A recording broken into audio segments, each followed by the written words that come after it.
Pumping session. So, kakatapos ko lang mag-pump. At, Jem is watching. Nag-exercise siya. Kasi, hindi pa siya nakapoop. Mag 3 days na. 4 days. 4 days na. Okay. Tada! So, kung meron akong breast milk collector from Mom Cozy, I also have from U-Tree. So, si U-Tree naman is payat na pahaba. Ito naman si Mom Cozy is pataba siya. Pareho lang sila 10 ounce. So, ngayon, paglalagyan natin ito si U-Tree.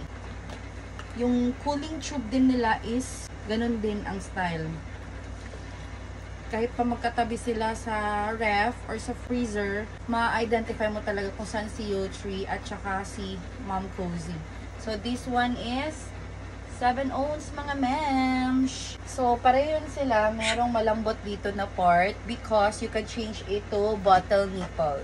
Para pwedeng dyan na lang din sila diretsong magdede. Just in case, kung wala nang bakanteng bottle.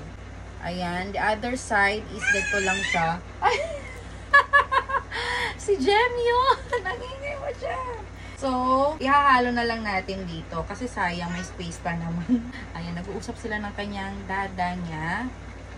Okay. Kaya ba? Kaya. No. Oh no, where's her bottle? Can you help me, Bobby? I can't move. Bobby! Bottle niya, please. Lang kaya ba to? Ang init. Thank you. Okay, so hindi pa siya natapos. Let's add more. Okay, for tonight's pump, today is November 26, 2025 ng gabi, second session ng ating pump. Naka 13 ounce tayo.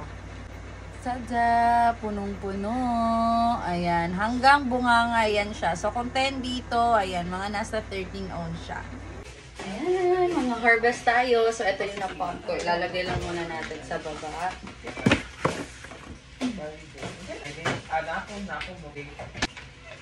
So, kunin natin yung mga blue. Kasi yung mga blue is para kay sa hospital.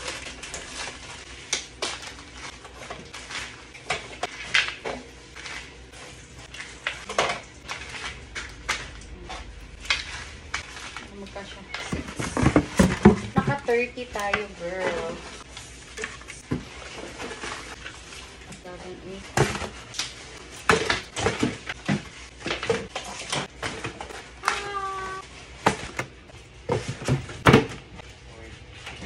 So, meron na tayong 8 na lang dito at meron na ding may-ari nito. Tapos, meron tayong 3 here.